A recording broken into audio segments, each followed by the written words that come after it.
Hi everyone and welcome back to my channel guys. So आज हम negotiable instrument act 1881 के ऊपर discuss करने वाले इन दिस वीडियो ओनली।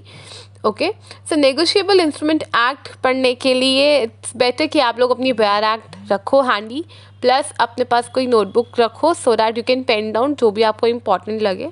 ठीक है, so let's begin with the discussion. देखिए, नेगोशिएबल इंस्ट्रूमेंट एक्ट कब इन्फोर्समेंट में आया था ये आपको याद होना चाहिए। That is 1 March 1882। ठीक है, ये इन्फोर्समेंट डेट है। सेकंड पॉइंट, इसका सोर्स क्या है एक्ट का, that is common law. Third point, negotiable instrument हम बोल चुके हैं इतनी बार, पर इसका मतलब क्या है। एक्ट तो तब समझ आएगी ना जब हमें नेगोशिएबल इंस्ट्रूमेंट का मतलब पता होगा। तो नेगोशिएबल इंस्ट्रूमेंट आपका सेक्शन 13 में डिफाइन करा गया है और इसका मतलब होता है कोई भी ट्रांसफरेबल रिटन डॉक्यूमेंट जो हम एक पार्टी से दूसरी पार्टी को कर सकें। ठीक है, any transferable written document from one party to another, ये हमारा नेगोशिएबल इंस्ट्रूमेंट होता है।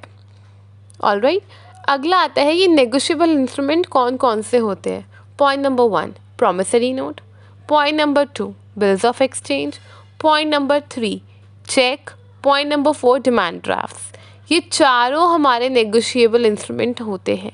बहुत बार क्वेश्चन आता है कि इनमें से बताओ नेगोशिएबल इंस्ट्रूमेंट कौन सा है, और उसमें हो सकता है एक डिमांड ड्राफ्ट भी हो, तो you should be well versed with this.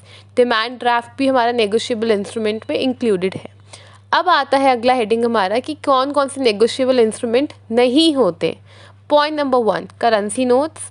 Point number 2, treasury bills. Point number 4, post office के जो मनी ऑर्डर्स होते हैं। These 3 are not negotiable instrument. Okay, फिर से मैं बताती हूँ नेगोशिएबल इंस्ट्रूमेंट कौन से होते हैं। ये आपका सेक्शन 13 में डिफाइन करा गया कि नेगोशिएबल इंस्ट्रूमेंट का मतलब क्या है, जिसका मतलब है कोई भी ट्रांसफरेबल रिटन डॉक्यूमेंट। ठीक है, from one party to another. Promissory note आपका सेक्शन 4 में डिफाइन करा गया है। प्रॉमिसरी नोट क्या है? प्रॉमिसरी नोट एक आपका रिटन इंस्ट्रूमेंट है। ठीक है, पॉइंट नंबर 1 ये हमारा क्या है, प्रॉमिसरी नोट रिटन इंस्ट्रूमेंट। बहुत बार प्रॉमिसरी नोट को लोग प्रो नोट भी बोलते हैं, तो कंफ्यूज मत होइए। अगर प्रॉमिसरी नोट बोल रहे तो हमें पता ही है, प्रो नोट बोल रहे तब भी it means it is promissory note. Point number 2, promissory note में आपकी अनकंडीशनल अंडरटेकिंग होती है। इस चीज़ को अच्छे से याद रखिए, अनकंडीशनल अंडरटेकिंग, ना कि अनकंडीशनल ऑर्डर। ठीक है। Third point, promissory note should always be sign by the maker. ठीक है, उस पर मेकर के साइन होने चाहिए। तो 3 पॉइंट हमें याद रखने प्रॉमिसरी नोट के रिगार्डिंग। ये सेक्शन 4 में डिफाइन है, ये अनकंडीशनल अंडरटेकिंग की बात करता है, ये एक रिटन इंस्ट्रूमेंट है और इस पर मेकर के सिग्नेचर होना चाहिए। So that is what promissory note is. अब आता है बिल्स ऑफ एक्सचेंज। सेक्शन 5 में समझाया गया है बिल्स ऑफ एक्सचेंज। जो गाइस आपके बिल्स ऑफ एक्सचेंज होते हैं, इसमें आपका अनकंडीशनल ऑर्डर होता है। ऑलराइट, डिफरेंस समझ आया आपको।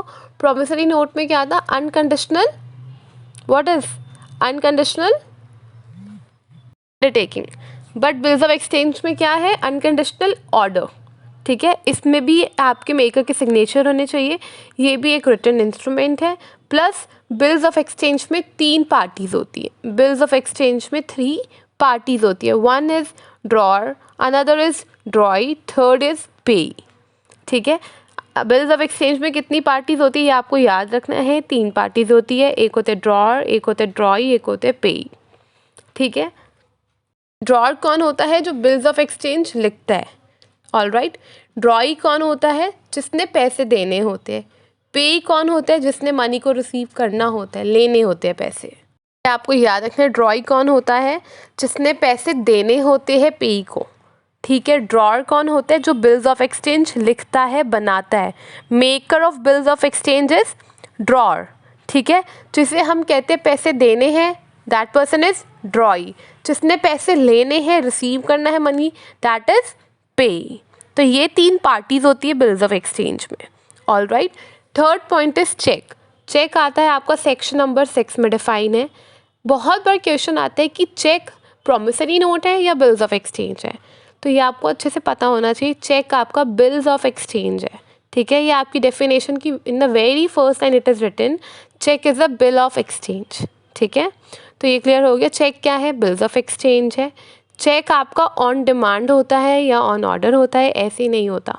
ठीक है, चेक आपका कब पेबल होता है, ऑन डिमांड और ऑन ऑर्डर। नंबर थर्ड जो होता है वो दो तरह का होता है, ठीक है। चेक हमारे दो तरह के होते हैं, एक होता है हमारा इलेक्ट्रॉनिक फॉर्म और एक होता है हमारा truncated check. Guys let's understand कि ट्रंकेटेड चेक क्या होता है। ट्रंकेटेड चेक मीन्स जैसे हमने एक चेक साइन करा और हमने जिसे देना था हमने उसे दे दिया, अब उस पर्सन ने चेक को बैंक में डाला, जब वो एक क्लियरेंस प्रोसेस में आता है, ऑन दैट नोट जब बैंक उसे रिड्यूस करते हैं इनटू इलेक्ट्रॉनिक इमेज, उस फिजिकल फॉर्म वाले चेक को जिसे हमने साइन करा होता है और जिसे देना होता है हम उसे दे देते हैं और वो बैंक में जाके सबमिट कर देता है। बैंक में सबमिट होने के बाद जब वो क्लियरेंस प्रोसेस में आता है, then bank reduce it into the electronic image, उससे हम बोलते हैं ट्रंकेटेड चेक, ठीक है। अगला आता है आपका इलेक्ट्रॉनिक चेक। इलेक्ट्रॉनिक चेक आपका वो होता है जिस पे आपके डिजिटल सिग्नेचर होते हैं, जो कभी भी फिजिकल फॉर्म में होता ही नहीं है, जिसमें कोई भी तरह का इंक का कोई यूटिलाइजेशन नहीं होता। ऑल राइट, तो वो होता है हमारा इलेक्ट्रॉनिक चेक। तो that is the difference between truncated cheque and electronic cheque. Very next point, बहुत बार ये होता है, क्वेश्चन हमारा आता है कि जो हमारा ड्रॉई होता है चेक में वो कौन होता है। सो बैंक आपका ड्रॉई होता है, ठीक है। सेक्शन 6 में चेक में ही बता रही हूँ आपका, बैंक हमारा कौन होता है, ड्रॉई होता है। All right, so that is all for today's video. And अगर कोई भी डाउट हो या कोई क्वेरी हो आप उससे कमेंट सेक्शन में लिख सकते हैं, अदरवाइज़ आप मुझे इंस्टाग्राम पे डीएम भी कर सकते हैं। मैं आप अपनी ID in the description box, I am going to provide that. So आप लोग मुझे ओवर द इंस्टाग्राम भी अपने क्वेरीज क्वेश्चंस को पूछ सकते हैं डीएम के थ्रू। एंड या that is all for the videos guys, till then bye bye and take care.